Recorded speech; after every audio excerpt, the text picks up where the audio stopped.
is going on, big ballers? It has been a couple of weeks. So sorry for the hiatus. Life happens, ladies and gentlemen. We are busy. You're busy. We appreciate all of you for joining us here at Fantasy Football Sports Minds. It's your hosts, Manny James Games and Joe the Birdman. We are so happy to be back here, guys. We just hit, thank you so much for joining us. We hit our 15 episode milestone. This is episode number 16 now. And we just want to thank everybody for joining us here. I want to touch on some things. I was looking at some highlights here for actually our podcast. Joe is in charge of distribution, downloads, and all that. And I was looking at for our downloads, we hit 77 downloads. We're in 2 countries with 15 episodes and 622 minutes. I didn't know we were in 2 countries. That's cool. Yeah, we're in the United States and the Netherlands. They love us in the Netherlands. We have, just look at this here, 69 in the United States and 8 in the Netherlands, 8 downloads. Somebody's listening to us there. And just so you know, in the United States, our number 1 fans are in Council Bluffs, Iowa. Thank you so much, Council Bluffs, Iowa. We appreciate you folks here. We have 29 downloads. Cool. Dude, that's so cool. I love looking at like the inside metrics. Yeah, not just the overall views, but the inside metrics. And when I had my jiu-jitsu YouTube channel, it was all across the world, and that's just so cool to see, man. The fact that people are tuning in thousands of miles away is really cool. Yeah, and I think we have some of your people too, man. Apex, North Carolina came in with 11 downloads. Charlotte, North Carolina, 9. Raleigh at 1. And we have 1 in Birdman, Oregon. Excuse me. My buddies at work are actually listening to me. That's cool. Yeah, they are. So that's awesome. Nobody from Florida, none of my people. Screw you guys. I told you guys you were going to get free subscriptions. So when I started hitting it big and I started getting all these promotions and all these sponsorships, you guys want free shit, just remember, I'm going to give all those free stuff. I'm going to give it to Council Bluffs, Iowa first, all right? So that's where it's going to go. I remember my loyalty, guys. But anyways, getting back to the show over here. We appreciate the love and the support, guys. Thank you so much for joining us here. We're going to talk about some injuries here today. Obviously, a lot of injuries kicking in. Joe, lead us with some injuries. What's going on here? We do have a lot of injuries. Seems like it's par for the course every week. We've got more and more injuries piling up. At quarterback, you got Trevor Lawrence and C.J. Stroud with a concussion. And we know that the chances of coming back after concussion, 1 week, you're usually not going to do it. 2 weeks, this day and age, it's still up in the air. So keep an eye on those guys. Hope for the best, but plan for the worst. You always got to have a backup. If you do need a backup, if you don't have 2 quarterbacks rostered, you can grab someone off the wire. Your options are limited, but I would say there's a chance Baker Mayfield's available, and there's a chance Jake Browning's available. Those chances are slim, but that's really probably all you have left out there. Honorable mention, Nick Mullins. He's been playing pretty decent. Yeah. That's something that you could consider as well. Yeah. And I mean, if you wanted to take a long shot on someone like Flacco, you can go for it, but I would not do that. And wide receiver, a lot of injuries, a lot of studs. So hopefully you've got some depth on your bench. Again, if you're in the playoffs, there's a good chance you do. Tyreek, ankle, limited. Keenan Allen's out. Michael Pittman, concussion. Everyone saw that horrific concussion. Nico Collins, limited with a calf injury. I think he'll be back. Jamar Chase, out with a shoulder injury.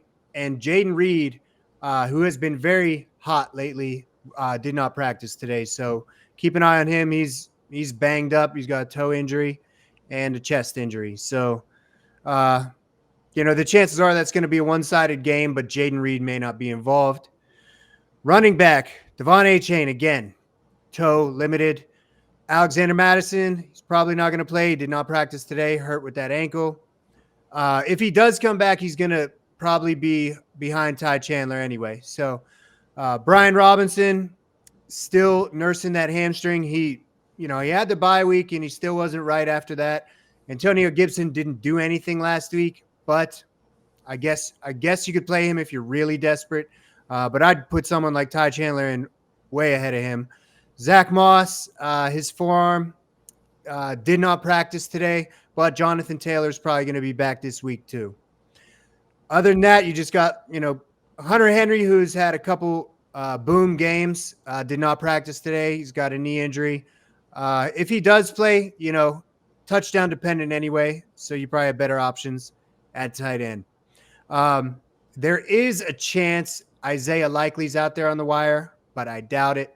If you want to take a long shot on someone like Chase Brown, I would do that over Antonio Gibson. But, if you're looking for a flex play instead, there's a chance Noah Brown's available. There's a chance Curtis Samuel's available. I would play those guys above Chase Brown and Antonio Gibson. So, here's the thing. With Tank Dell out and with Nico Collins possibly limited or just, still a little banged up, Noah Brown might be a good play. But, again, if you're in the playoffs, you're probably not going to be worrying about this stuff too much.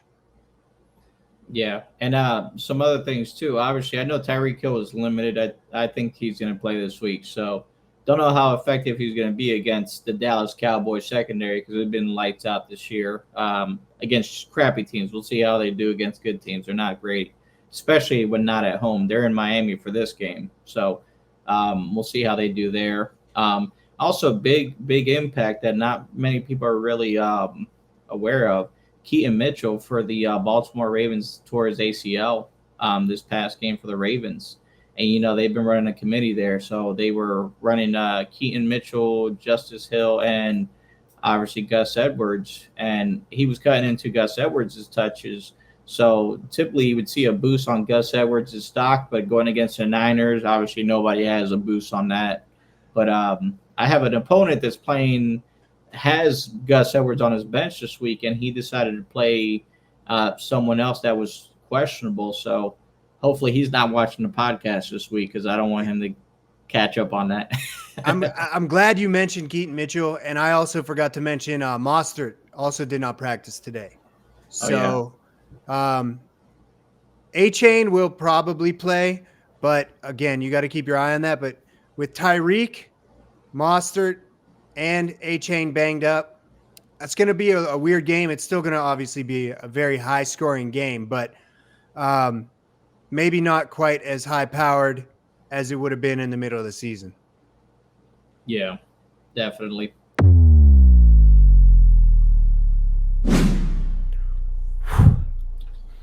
All right, boys and girls, it's time for your hot matchup of the week. I got two for you. Manny's got two for you. Why don't you kick things off for us, Manny? All right. So this week's hot matchup, I have the Lions versus the Vikings. It is a divisional game, so obviously those could go either way. Lions are trying to fight for a first seed, right? Right now they're one game back from the Niners. I think Niners are 11-3. Lions are 10-4. Niners have a tough matchup. They play the Ravens this week. So that's going to be, do or die for them. So they have to put a game up. And then Vikings have been pretty good under Nick Mullins recently. They have Justin Jefferson back.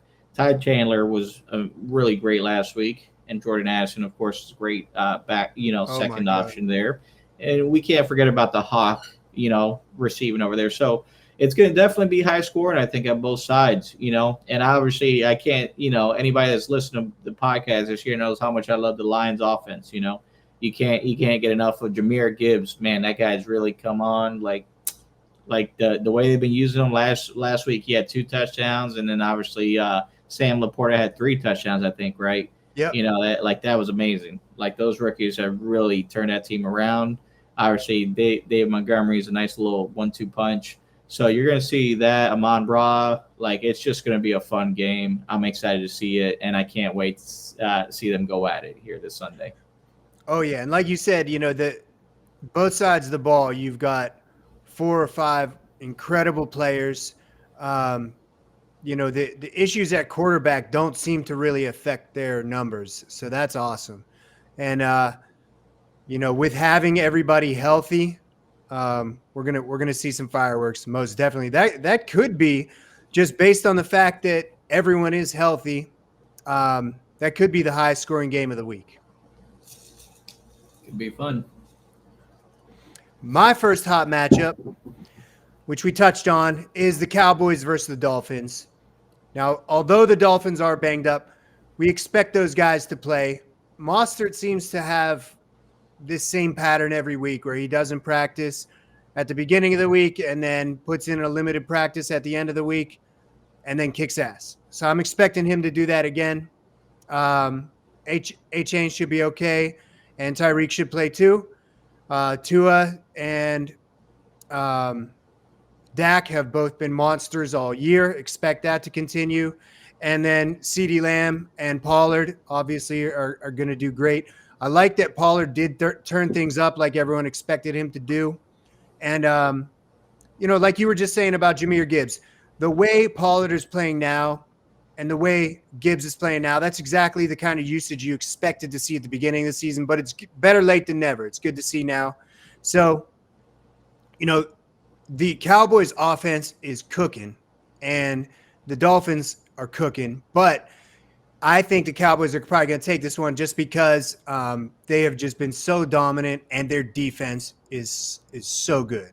So expect a lot of back and forth. I think the Cowboys will come out on top, but a very high-scoring game. And even though those guys are a little bit banged up, once it's game time, you probably won't notice.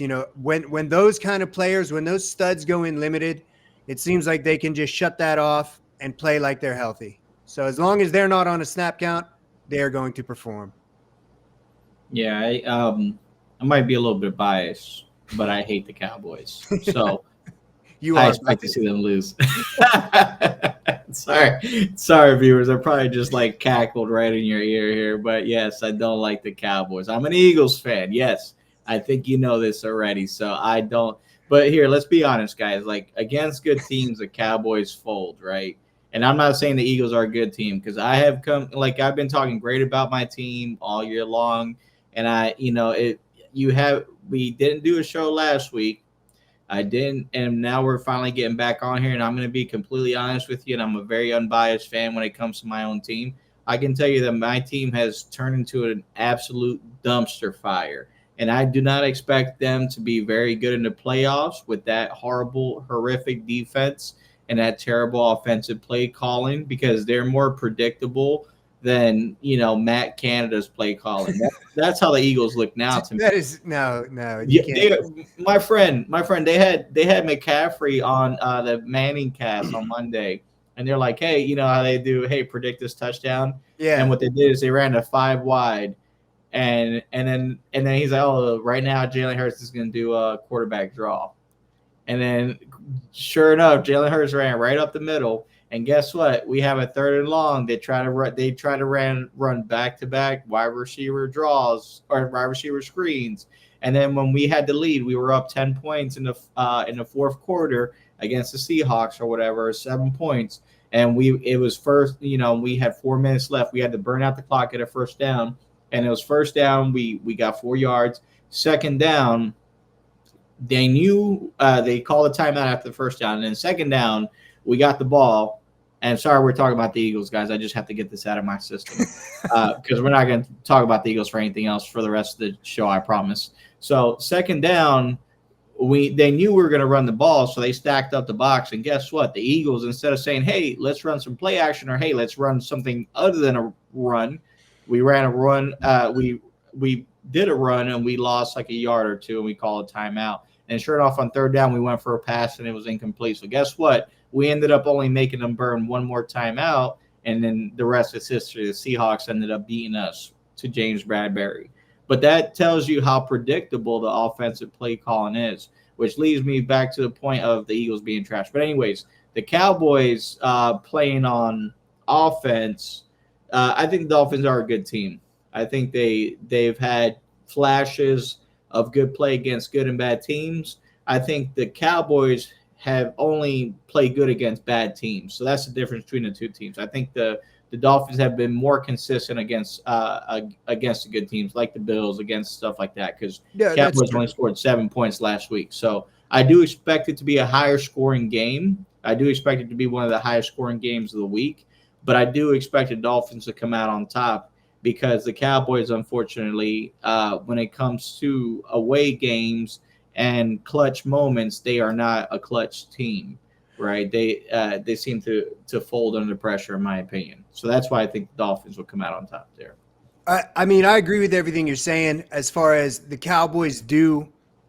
I mean, pretty much the first half of this year, they played all bad teams. That's how they got on their run. But as far as just putting up points, they were doing really well until last week. Last week, I think, was a fluke. And you're right, they do perform much better against bad teams. Like they kick the shit out of bad teams. Like most of the teams they played had a losing record.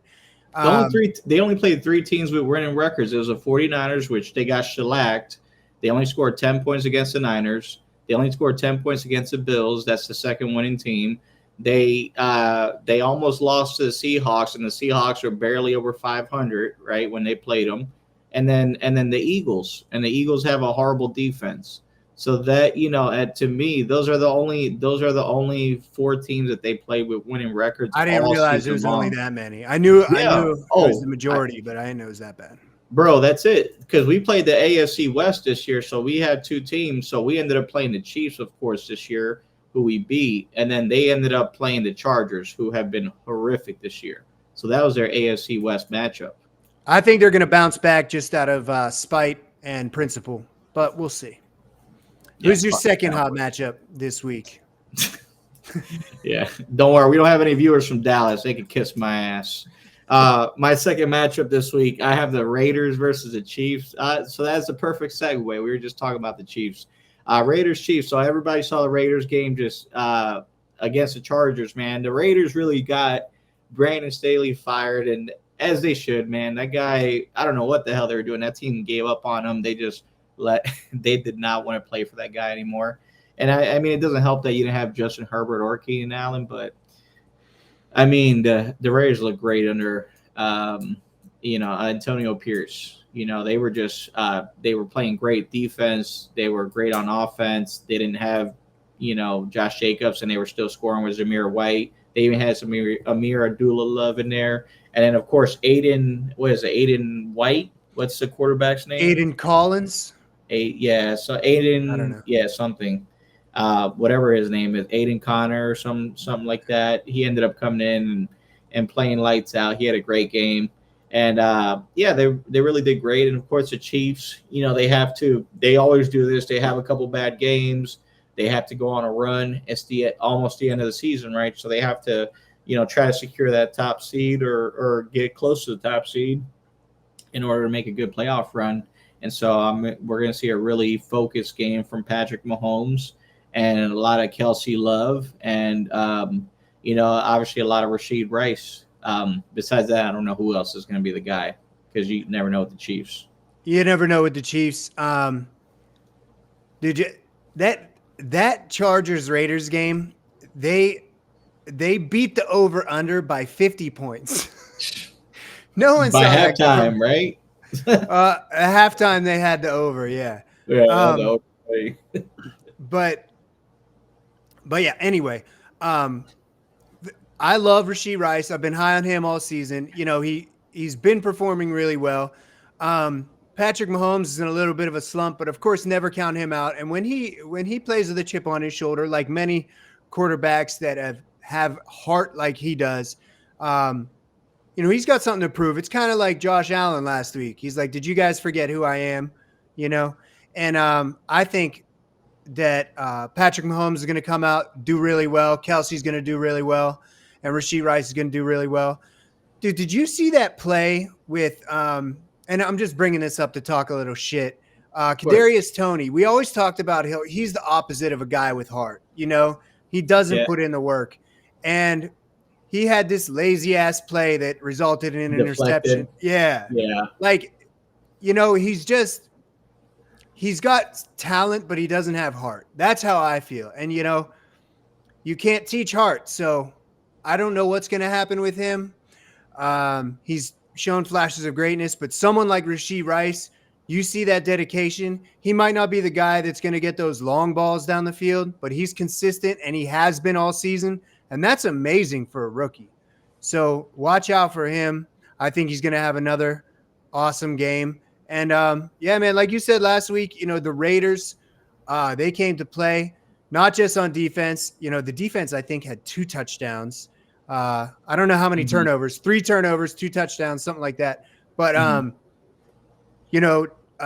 their offense looked good without Josh Jacobs. So, and without their starting quarterback, we're forgetting his name. Aiden O'Connell. Sorry, but Aiden O'Connell looked good. Is it O'Connell? O'Connor. Aiden O'Connell. Anyway, I think it's O'Connell. Aiden O'Connell looked really good. So, he's making the plays. He's feeding the ball to Devontae, and it's working.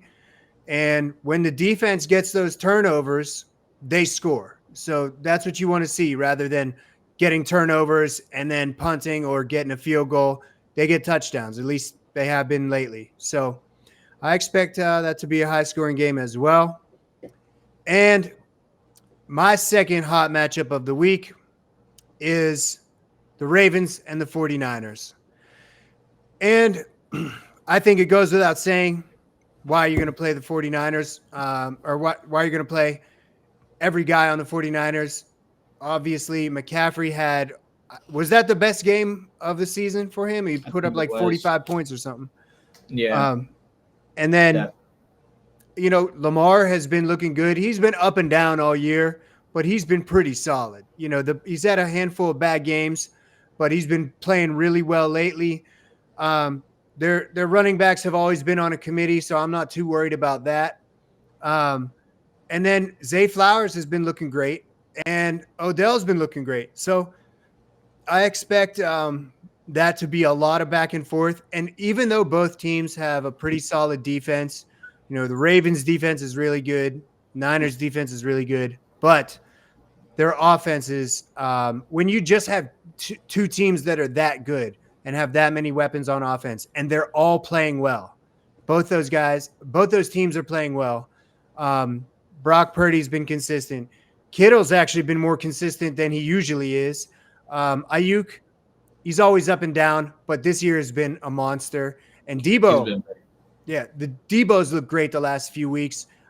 So I can't see anything that would prevent that game from being high scoring. Great defense is sure, but look at their offense.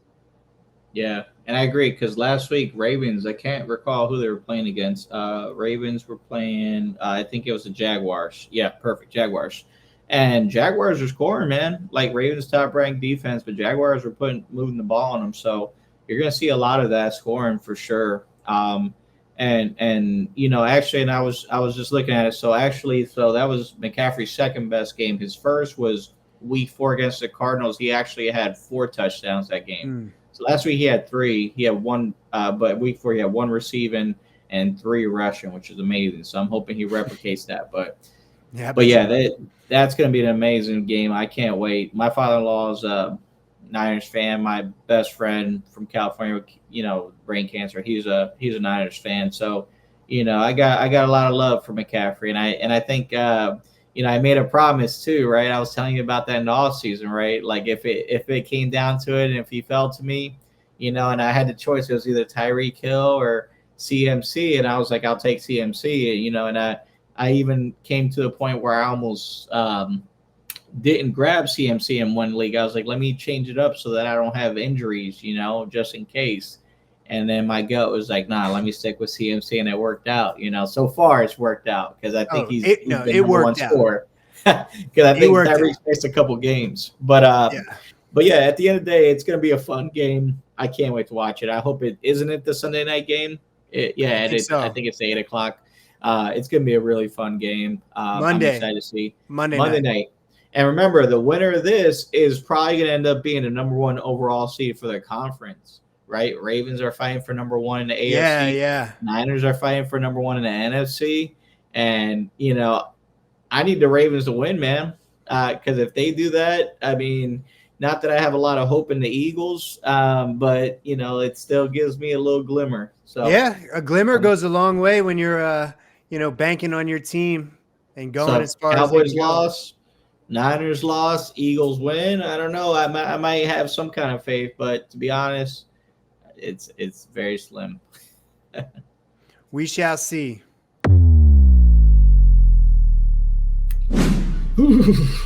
All right, it's that time. It's the cold call of the week, Joe. What's your cold call? Man, it has been cold as hell in North Carolina lately. I'm freezing my balls off. I know it's a little different for you down in Florida. Oh, My yeah, first cold call. Frosty 50 degrees. Yeah, this is about as cold as it's going to get. I used to walk out of the door at 7:30 in the morning. It was like 90. But I do miss things about Florida. But anyway, my first cold call is the Bengals versus the Steelers. Now, this is always a tough game because it's a conference matchup. And, traditionally or historically, both these teams just go hard, just like the Steelers and the Ravens always go hard, or even the Steelers and the Browns. No matter what their record is, those conference games, they always play real hard. And here's the thing. The Bengals have been performing better than expected without Joe Burrow. Jake Browning has looked awesome. I doubted him. I said the Colts were going to just eat him alive. I thought the game prior to that was a fluke. It wasn't. He's had 3 weeks in a row where he looks great. But with that said, Jamar Chase isn't playing. And the Steelers have just been hammered shit all year. And I wish that wasn't the case because I'm a diehard Steelers fan. But that game was brutal last week. We get up a couple scores. It looks promising. Our defense playing really well. Seems like our offense can just fall into sync. And then nothing happens. Nothing happens. So the fact of the matter is the Steelers, they might play hard defense, and the Bengals, might play a good game.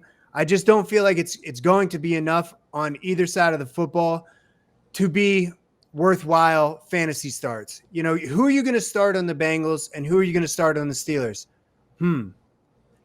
Jalen Warren and Najee, that's neither one of them are appealing. George Pickens, no. Deontay Johnson, maybe. Let's see. Now on the Bengals side of the field, Joe Mixon, yeah, I'll play him. That's it. I guess Jake Browning if you're in a pinch, but again, if you're in the playoffs, that's probably not the case. I just can't see that being it might be a decent football game. I doubt it. It might be, but it's not going to be there's no players that are going to be worthwhile fantasy starts. So I would stay far away from the Bengals Steelers. Oh yeah, I agree. And honestly, I'm actually going up against Joe Mixon in both my fantasy playoffs, and we usually talk about fantasy playoffs here. We'll talk about that here in a minute. I think we'll close off with that, give a little recap on our seasons here. But yeah, I'm going against Joe Mixon both playoffs, and so I'm rooting against him all day. I'm hoping the Steelers can finally stop the run this year because that's all Cincinnati's going to have, right? Like Joe Mixon's going to be number one weapon, so I'm hoping they pretty much shut him down, right? So yeah, but I agree. It's going to be low scoring. Steelers have been disappointing. So was it really Matt Canada? I mean, I do think he was a problem, but I still think they have to go out and find an offensive coordinator. So that's why I think Byron Leftwich would be a good pickup for him.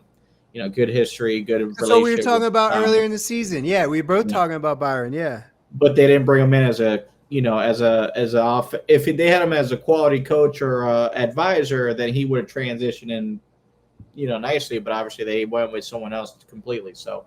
But yeah, it's definitely gonna be hard to watch, man. Sorry. And I do want to just go back on one thing I said. I wouldn't just start Joe Mixon. Also, T. Higgins, being that Jamar Chase is out, and last week he had a great week. I was just checking his points. Mm-hmm. He had 8 targets. Yeah, he had 8 targets and over 20 points. So I would play T. Higgins and Joe Mixon on that side of the ball. Other than that, I wouldn't play anyone in this game. I don't even know if like Deontay Johnson, if you have to, like if you need a flex play, but I wouldn't be confidently starting anybody on the Steelers. And on the other side of the ball, Mixon and T. Higgins, I'd still, have some low expectations because the Steelers are going to be playing hard. I hope so. What's your cold call of the week? Well, that's this one's so obvious. I've been seeing it all over. It's the Commanders versus the Jets. I think it's like the worst ranked offense against like the worst defense or something like that, or so it's basically like the Commanders defense and is like the worst, and the Jets offense is the worst. So it's pretty much going to be like really hard to watch, So It might be kind of entertaining, but yeah, I hear you. Yeah, it's gonna be like basically like like in a I'm not Globetrotters gonna make play. a reference to what I was thinking here in my head. I'm glad I just processed that before I actually let it slip out of me. So I'm not gonna say what I was gonna say. But yeah, it's definitely just gonna be a dumpster fire of garbage and not fun to watch. But if you have Breece Hall, he could be a solid start for you. I mean, I was playing a lot of Breece Hall, Garrett Wilson in like DraftKings recent most weeks, and then last week was the first week where they busted for me. They didn't do shit, but they've been pretty good for the most part as far as price points. On the Commanders side, obviously that was I guess they benched Sam Howell last week and they started Jacoby Brissett. Yeah, and what happened there? I don't know why. I mean, first of all, here's the thing. I like Jacoby Brissett. He's a good football player, but Sam Howell's been good all year. You can't just Half. Yeah, I feel I don't. Here's the thing. I actually was I was on a Commanders thread just seeing what people were saying because I have Sam Howell on a couple football teams or a couple fantasy teams. He started off slow all year long. First half. It didn't he's been strong. It didn't seem abnormal the way he was playing to me. A lot of Commanders fans disagreed with that take. They're saying, you should have put Jacoby in earlier. I don't think so. I think you should have kept Howell in the whole game. I really don't understand that. Part of me thinks maybe someone had, Sam Howell only getting one touchdown, pull him out like we were talking about Vegas. Who knows? But it just makes me wonder why they do things like that, especially because it was a close game. The final was, I think, 28-20. That bothered me. It bothered me also because the two teams I had Sam Howell on, I was in the playoffs. I lost those games. I'm just going to touch on it now. I was in 6 leagues. I made the playoffs in 3. I'm still in 1, but I lost 2. Those 2 I lost were with Sam Howell, and one of them I would have won if that last touchdown Jacoby Brissett got to Curtis Samuel. If that was Sam Howell throwing the ball, I would have won that. So whatever. Yeah, double points. Yeah, and just to touch up on mine, because obviously we missed last week's episode. Sorry, guys. Like I said, we apologize ahead of time.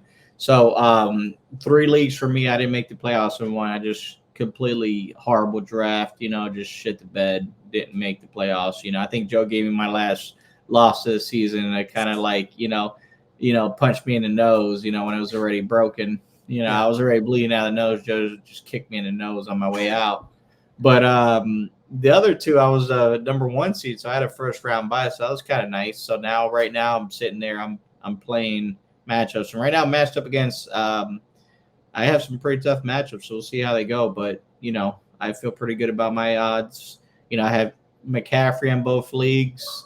I have a star running back in both leagues to back it up. I have DJ Moore in both leagues, and I have Josh Allen in 1 league, Jalen Hurts in the other.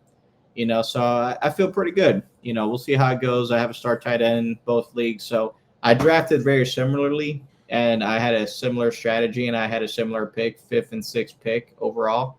So the draft ended up following pretty much the same way for me, and and I'm surprised all these jackasses let me pick McCaffrey 5th and 6th, Joe included. Yeah. Joe ended up picking Justin Jefferson first overall pick. I did, and I told you I was really strongly considering McCaffrey, and I was in 2 leagues, and guess what? I'm out of both of those leagues. And then he even tried to offer me the trade, and he's like, I'm thinking about giving you Justin Jefferson for CMC. I was like, fuck off, Joe. You ain't getting him. Yeah, I'm good. Thanks, though. I was like, I didn't even consider that for a minute, Joe. But you can have James Cook, though. And that was when he was hot, man. I mean, that was when Justin Jefferson was hot. I tried to make that trade. He was. That's true. But it was before he was injured. Long before he was injured. Yeah, that's what's gonna make next year even more fun, man. That's why I'm so excited, man. And I think overall, and that's why we're talking about this right now, guys. We're talking about like the end of the year here. Fantasy football season's almost over. We do appreciate everything. The show's not even close to being done. I don't know why I'm getting into this. So let me not get ahead of myself here. Finish off the shit call here.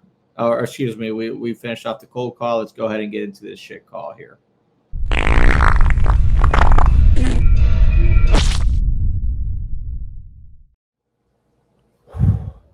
Oh boy. It's time for the shit call of the week. That shit stinks. It stinks. Oh my goodness. I'm gonna start here, Manny. I'm sorry, I just gotta step in it first. You need to wait. Last week, I said to stay far away from the Chargers-Raiders game. And as I touched on earlier, they exceeded the over-under by 50 points. Final score was 63-21 for a total of 84 points. Ridiculous. And that 63 points is a franchise record for the Raiders. So I couldn't have been more wrong about that, but I think everybody had that same mindset going into it. And we knew Keenan was out. We knew Herbert was banged up. But we did not expect anything like that. Yeah, that's definitely that was a surprise to everyone in the world, man, including Brandon Staley. What's your shit call of the week? Oh man, so I was in a similar position, man. I picked last week. I picked the Jags and the Browns to be a cold call. And because Trevor Lawrence actually wasn't supposed to play. Yeah, he had a high ankle sprain. High ankle sprains, man, can take a while to come back from. So I think they surgically amputate somebody else's foot and put it on Trevor Lawrence. And they gave him a whole new leg. I must not have been paying attention because I was watching the game. I'm like, wait a second, Trevor Lawrence is playing? He's not even hobbling. I didn't wrong with this? I didn't know he was in. I didn't even get the update that he was playing. I just assumed he was out. Brother, and I've had a high ankle sprain and I could not walk, even supported. I couldn't walk for a whole week or two. Dude. And I was like, this guy came in the next week. He's running around unbothered. I was like, it made me feel like he probably, they probably, what they do is exaggerate injuries a little bit to try to throw people off for the scouting report. Maybe it wasn't a severe high ankle sprain. Maybe it was more of a low ankle sprain, so that kind of threw it off. But the Browns and Joe Flacco, man, they really play lights out, man. They he is sharp. He's better than he thought. We all thought he was done when he played his last couple snaps with the Jets. But man, he is really having a resurgent year. You could see him getting another contract. Dude, I like Flacco just as a person. I like all the interviews he does. So I was so happy to see him do well. It's like when he came in and, he's been one of those guys that gets moved around from different teams. But when he needs to play, he steps up and he plays. And, he's a Super Bowl champion. The dude, people doubt him and he proves them wrong. That's what I was saying. If you really need a flyer or, maybe for your DraftKings lineup, Flacco's not a bad. He put up over 30 points last week, I think. And and the thing is, man, I was not expecting Flacco to play that well, but I was expecting him to at least, keep the team in a close game. But that was great, man. That was so cool to see. Yeah. He made Njoku tight end one again. I know. I think third week in a row. Yeah. Njoku's been, I knew he was great just as far as a football player, but I didn't expect him to do this. I even did a player profile on him saying, keep your eye on him because I said it all depends on Deshaun Watson. It's like if Deshaun Watson can get it together, Njoku's going to have a good year. But I was wrong about that. They needed another quarterback to start, getting Njoku to play well. You think they regret that $200 million yet for Deshaun? I think they do. And they're stuck because it's fully guaranteed. Freaking dumbasses. The Browns shit themselves. That's the Browns shit call of the week right there. Their shit call of the year. Shit call the next 5 years, $200 million. My goodness. Sorry, Browns fans. Oh, I'm not. He's a Steelers fan. Sorry, guys. Yeah, sorry.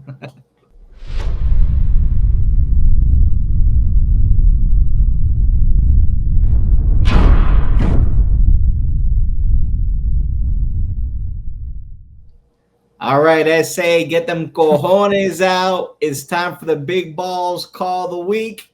Joe, let them hang. Tell us what's your big balls call. I don't want to hear no little balls calls, Joe. Oh, no, these are big. You're talking about some wins. You're talking about this. I want to hear some big balls, big cojones calls this time. Well, piggybacking on your hot matchup of the week, I think the Ravens-Niners game is going to be very high scoring. So I think Lamar is going to have one of the best games of the year, and I see him having 3 touchdowns against the Niners this week.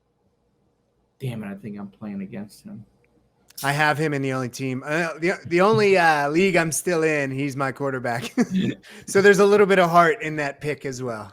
I hear that. That's okay. I got heart in my pick too. So my big balls call. My boy has been struggling because you've had his quarterback and his quarterback's been struggling. I think you know who I'm talking about right now. You've had his quarterback in multiple leagues, Mr. Justin Fields. So I think it's going to be another DJ Moore week this week because he had a bad week last week. So I think that this going up against this matchup here, the Chicago Bears are playing Arizona in Chicago. So it's going to be – and Arizona is just trash against the pass. And if you looked at DJ Moore last week, he had 9 points. So and before that, he had 27. So typically when he has a bad week, they love to feed him the next week because before that, he had 27, 23, 22. That's in my league, of course. So you could at least expect 20 points a game the last 3 games before that. So I expect it to be a really huge week. So I have him getting 125 receiving yards and 2 touchdowns this week for DJ Moore. So if you have him in your lineups, ladies and gentlemen, he's going to be scoring at least 30 points this week for DJ Moore. I would definitely plug both those guys in. I love that call. And, Fields shows I don't even want to say flashes of greatness. I think if he could get it together, he'd be an awesome quarterback, like a consistently awesome quarterback. But we've seen those games when him and DJ Moore get it together and they're in sync, and those games are just boom for both of them. Amazing. And against Arizona, you got to expect another boom. Bro, I'm excited. That's going to win my league this week, both of them. All right, big ballers. We appreciate you. Love you guys again. We appreciate all the support. All my people out there, representing in, Netherlands, United States, Council Bluffs, Iowa. That's right, baby. All your people, North Carolina, my people that never watch, we appreciate you guys. Thank you so much for the support. Keep supporting us. Really do, man. Obviously, it's going to be bigger, better. Because we haven't even we should be hitting 100 downloads before the end of this season. Yeah. So what are we doing next year? We're going to hit 500 downloads and so on and so forth. So, I think the way we're doing it, guys, we appreciate the support. We love what we're doing. Obviously, you put a lot of time into it. It's only a matter of time before we hit it the big time, right? Because at the end of the day, when you care about something, you put your passion into it, and you're actually right more than you're wrong, and you hold yourself accountable. That's when good things happen. You got anything to leave us off with, Joe? Just going to piggyback on that. We've been hustling, and this is our first year doing it, and we're going to keep going. We got a couple more episodes for you, but next year we're going to be just going into it. We're going to hit the ground running. We're going to have all the equipment we need. We're going to be just more prepared, not like we weren't prepared this year, but this is our first time. If you look at the first few episodes, we might have been stumbling a little bit, but we got comfortable. We got in the flow, and expect that flow to just keep going. Please share this with whoever is into fantasy football because we give good advice. That's the most important thing. Share it with people because they're getting good advice, but we're trying to entertain you at the same time. We're trying to make this as professional as we can, and it's just going to get better and better. So please tune in next year. If you're out of the playoffs this year, I understand. I wouldn't be watching either. But next year, you better be back. Yes, sir. Well, we appreciate you guys. Be blessed. Take care of yourselves. And Merry Christmas to you all. Be safe. And we'll see you here next week. Same time, same place, guys. Take care, all right? Love you guys. Take care. Oh, kisses. Oh.